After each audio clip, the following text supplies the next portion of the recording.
Jones. Dame Helen Mirren is here. For 4 decades, she has acted on television, in movies, and in the theater. Makes her a triple threat, it does. Some of her work includes Gosford Park, Elizabeth, and Prime Suspect. In 2007, she won the Oscar for The Queen. Here is a look at her in action. Yes, Merlin, that's it. Set the world to rights. Call the dragon. Mend the sword. Speak the charm of making. Assaulted by both one's parents in the same evening. What is family life coming to? I was told it would be so. In England, always the prince hates the king. Oh, is that why he's mad?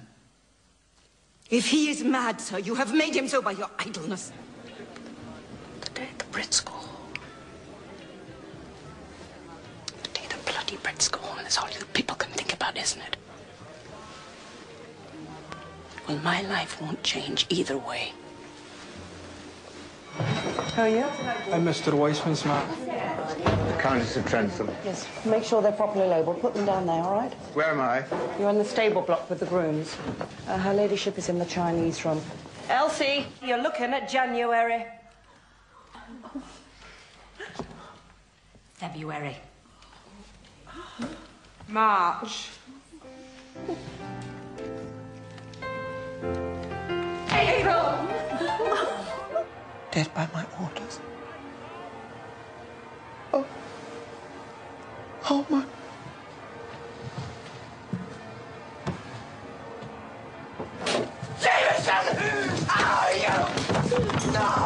You weren't gathering evidence against Ziggett. You were going after Lukic. This is the meeting we had never took place. I thought it never did take place. Did it ever cross your mind you might actually be wrong? Yes. You're off this investigation. Take a week's leave. And it is my belief that they will any moment reject this mood, which is being stirred up by the press, in favor of a period of restrained grief and sober private mourning. That's the way we do things in this country. Quietly, with dignity. Her newest project is her memoir. It is called In the Frame, My Life in Words and Pictures. I am pleased to have Dame Helen Mirren back at this table. Look at this. Welcome, welcome, welcome. Yes, thank you. There? I know, my baby, Your one of my baby. many babies. So why did you decide... And here? Yes, yes. So why a memoir now? Oh, God. I was asked, you know, I've been asked over the last 10 years to write a memoir or an autobiography, and I resisted it because I couldn't think of how to do it. And then a very good friend of mine sort of suggested this picture format, which is very easy because you don't have to write so much. But Yes, actually, right. in the end, I did write. I was asked to write 15,000 words, and I wrote 56,000 words. So it sort of expanded because I really enjoyed the writing process. The process or the actual, I mean, you mean the process suggests there's something about the process you enjoyed rather than simply putting your thoughts down and your feelings down. Well, isn't that on sort paper? of the process? Okay, you fair know. It's those quiet moments with the computer and your memory. My memory is terrible. But, you know, memory is such a wonderful thing because you can... It's like, how can I explain it? It's sort of like a river that's, or a little stream bubble, a brook that starts bubbling, and then more and more and more stuff exactly what comes. Michael Caine once said to me. He said, it's much easier than you think. It is. Once you get started, Yes. things that you hadn't thought about, that you couldn't imagine accessing, come back to you. They come back, and you can go on a sort of memory trip Yeah. of just remembering one thing. You like the walk to school in the morning, and then you remember the pavement, you remember the flower bush that you passed, you remember your uniform, you remember ironing your uniform, and then you know, and then all of these things start coming up that that you never realized you carried in your brain. The brain is a wonderful, wonderful thing. We'll show some of these photographs, but you also, you have to face the question as to when am I being too honest, too candid, too revealing, and who might get hurt in this if I do this? Yes, I didn't feel the need to address that because I didn't feel like attacking or criticizing anyone.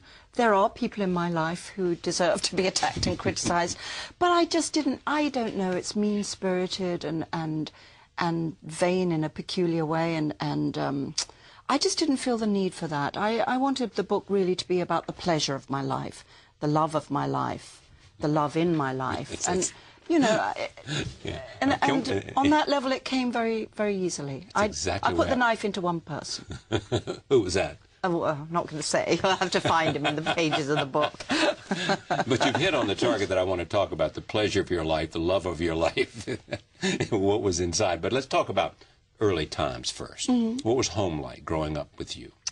Well, I grew up in an extremely small house, a family of 3 children, in a you know, a lower income sort of environment, but an environment full of contradiction, which I think was very healthy. My parents were atheists, and my father was probably a communist or, you know, extreme socialist, but they sent me to a Catholic convent school. Yes. So that in itself sort of describes the sort of wonderful sort of contradiction in my life as a kid, which I think is very healthy. They loved to talk about issues at the dinner table. They did. We had no television. We didn't really have a radio. And small talk was not a big thing. No, gossip, no. I mean, I'm not saying they were strict or made us, but they loved to talk about, you know, issues like, is there such a thing as a soul? You know, what is art? And yes. Stuff like that. And so I was always encouraged to express my opinion and to have opinions and to talk, but very much within that sort of family environment. Yeah, where did this idea of being a performer come from? I don't know, you know, I mean, I think it has to be genetic to a certain extent, and certainly on the Russian side of my family, right, there was always an interest in the theatre. In fact, one of my ancestors in Russia started, in a way, the first theatre in Russia. He started a surf theatre on his estates in Russia in the sort of, I don't know, 18th century, 17th, 18th century.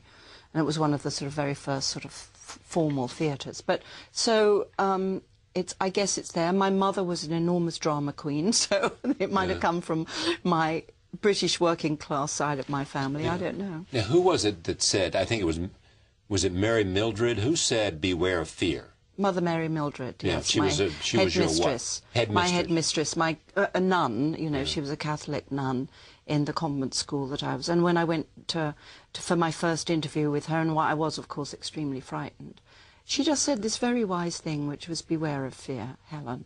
Just be careful with fear. And it takes you many years to understand the wisdom in something like that. Come here. Come here. There it is. Huh? Yes. When did you do that? I did it when I did in Minnesota on an Indian reservation. Yeah. My hands are cool. Yeah, they're warm. Yes, yours are warm. Yeah. Well, you've been sitting in this cosy studio. It's cold people out there. People talk about that tattoo and why you got that tattoo. They do. Yes, I got drunk. That's why I got it. But is it like a badge of something now? No. You kind of like it now? I love it now because it's become like the coolest thing. It is. And the straight thing to be tattooed. I mean, when I was tattooed, it was only Hell's Angels and, you know, prisoners, gay prisoners who got tattooed. And you did it because you were drunk? Partly because I was drunk. But also because I kind of wanted a tattoo. I'd been with Peter Brook. I'd just been performing in a prison in France, and the prisoners were mostly gay, and they had these beautiful eye makeup tattooed and tears tattooed, which is the traditional prison tattoo. And I thought, I'd like a tattoo. So why not? That was when, as I say, nobody got tattoos. Now it's just become amazingly sort of ubiquitous. And ubiquitous, and women have them all over their body in all kinds of interesting places. And especially you see them in the back, right into where these... Yes, which is sexy. Know. What was it that got you on stage and got you interested in the National Youth Theatre and got you at the Royal Shakespeare and got you to Peter Brook's? Well, you know, a love of the world of the imagination, I suspect. The ability to sort of shut the rest of the world out and enter into a magical world. For me, it was Shakespeare that took me into the world of the imagination in terms of drama. And I was just so completely blown away by the first Shakespearean production I saw. What are you laughing at? Just remembering they call you the Stratford sex queen. Yeah, well, you know, what can you do? It was not my fault. Oh, really? No, it was nothing. It was the fault of the bloody journalist who wrote that. It was like... All right, let's look at some pictures here, too. Back. Who is this? That's my sister and my brother. Yeah. My sister, obviously, and me in the middle. And this? That was a costume fitting. I've always loved costumes, and that was my first proper costume fitting at the Royal Shakespeare Company. I was playing Cressida. You can see what a poser I am already. Did you have a favourite Shakespearean character? Rosalind's a great character. Oh, here's the one I was looking for. There's the sex Stratford's queen. very See, own very sex sexy. queen. No, it's not especially. It's not. I know. But, I mean, it does have that kind of come-hither look, they might say. Oh, maybe, I don't know. Come hither on the grass. Yeah. Come hither on the grass with me. I must find the name of that journalist and send him a... Thank you note. Thank you.